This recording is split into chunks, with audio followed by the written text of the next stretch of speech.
Olá! Vamos dar uma olhada de perto em uma das histórias mais conhecidas da Bíblia, a alimentação dos 5.000.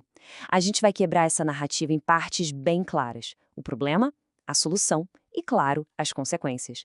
Assim, dá para entender melhor o que está em jogo. Tudo começa com um número. E que número, hein? 5.000. E atenção, a contagem era só dos homens. Isso quer dizer que a multidão era, na verdade, muito maior. É a escala de um desafio que, de cara, parece gigante. E é aí que a gente encontra o centro da questão. De um lado, uma multidão com fome. Do outro, um problema que, humanamente falando, não tinha solução. É o ponto de partida para tudo o que vai acontecer. Vamos nessa. Para a gente entender direitinho, primeiro o cenário. Uma multidão enorme seguiu Jesus até um lugar mais isolado, numa montanha, perto do Mar da Galileia. E um detalhe importante: a Páscoa, uma das principais festas judaicas, estava chegando. Vendo toda aquela gente, Jesus vira para um dos seus discípulos, o Filipe, e faz essa pergunta, bem prática: onde é que a gente vai comprar pão para todo mundo comer? O interessante é que o próprio texto diz que a pergunta era para testar o Filipe.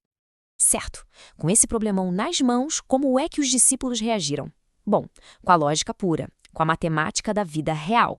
A resposta do Felipe é na ponta da língua e é toda baseada em dinheiro.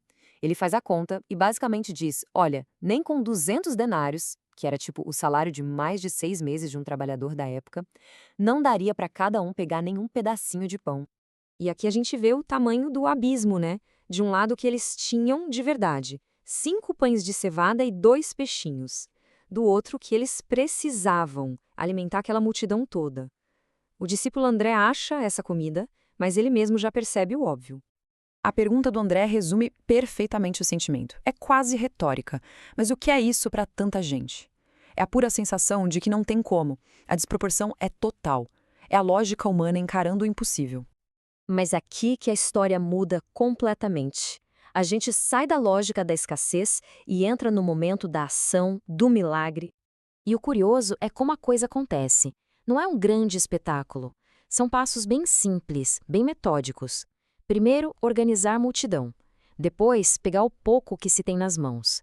Em seguida, um ato de gratidão. E só então a distribuição. E aqui tem um detalhe que é fundamental. Não foi só um lanchinho para enganar a fome. O texto faz questão de dizer que as pessoas comeram tanto quanto queriam, até ficarem completamente satisfeitas, fartas mesmo. E o que acontece logo depois disso? Bom, duas coisas bem poderosas. Uma prova física, material, e uma declaração, uma reação imediata da multidão. Daqueles 5 pãezinhos e 2 peixes, a gente chega neste número aqui, 12. Um número que na cultura da época já tinha um simbolismo enorme, de plenitude, de perfeição. 12 cestos cheios de sobras. Isso é mais do que um detalhe. É a prova material de que não só todo mundo comeu até se fartar, como ainda sobrou, e sobrou muito. Nada foi desperdiçado. Ao verem aquilo, a reação da multidão é imediata.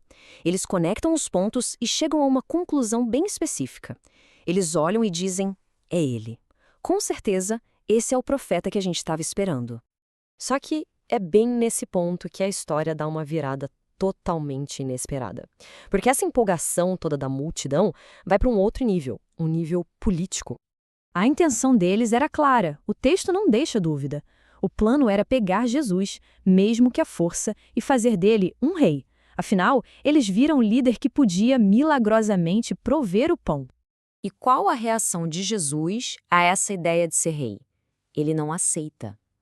Muito pelo contrário, ele se retira, sobe de novo para o monte, sozinho.